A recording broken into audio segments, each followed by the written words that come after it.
মহানবী হযরত মুহাম্মদ সাল্লাল্লাহু আলাইহি ওয়াসাল্লামকে অবমাননার অভিযোগকে কেন্দ্র করে উত্তাল ভারতের মহারাষ্ট্র। সম্প্রতি ইসলাম ধর্ম নিয়ে বিতর্কিত মন্তব্য করেন রাজ্যটির হিন্দু ধর্মের এক প্রচারক। তাতে সমর্থন জানায় রাজ্য বিজেপির এক বিধায়ক। এ নিয়ে ক্ষোভে ফুঁসে ওঠেন সেখানকার মুসলিমরা।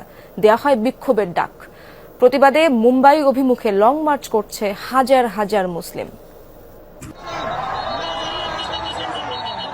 মুম্বাই অভিমুখে মার্চকে কেন্দ্র করে জনসমুদ্রে পরিণত মহারাষ্ট্রের এক্সপ্রেসওয়েগুলো। অংশ নিয়েছেন হাজার হাজার মুসলিম। মহানবীকে অবমাননা করায় এক হিন্দু ধর্মীয় প্রচারক এবং বিজেপি নেতার উপযুক্ত শাস্তির দাবিতে এ বিক্ষোভ। या मुस्लिम धर्मामध्ये स्त्रियांवर जे हत्या घडतात त्याला कारण आहे, अत्याचाराचं हेच कारण आहे की त्यांचे आदर्शच अत्याचारी होते।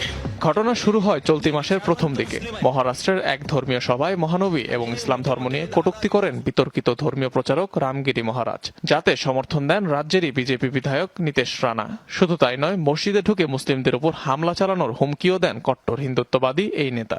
हमारे रामगिरी महाराज के खिलाफ अगर कुछ भी मस्ती तुम लोगों ने किसने भी की तो तुम्हारे मस्जिदों के अंदर आके चुन चुन के मारेंगे, इतना ध्यान में रखो। নীতেশের এমন মন্তব্যে তোলপাড় সৃষ্টি হয় গোটা রাজ্যে। ধর্মীয় অবমাননা এবং রাজ্যের শান্তিভঙ্গের অভিযোগে দায়ের করা হয় একাধিক মামলা। এদিকে বিজেপি নেতার বক্তব্যের জেরে মুম্বাই অভিমুখে মার্চের ডাক দেন এআইএমআইএম নেতা ইমতিয়াজ জলিল। অভিযুক্ত দুজনকে গ্রেফতারের দাবি জানান তিনি।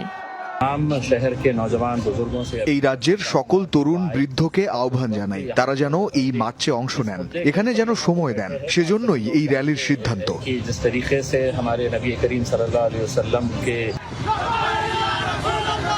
সোমবার সকালে মহারাষ্ট্রের আরঙ্গাবাদ থেকে শুরু হয় মুম্বাই অভিমুখে এ যাত্রা।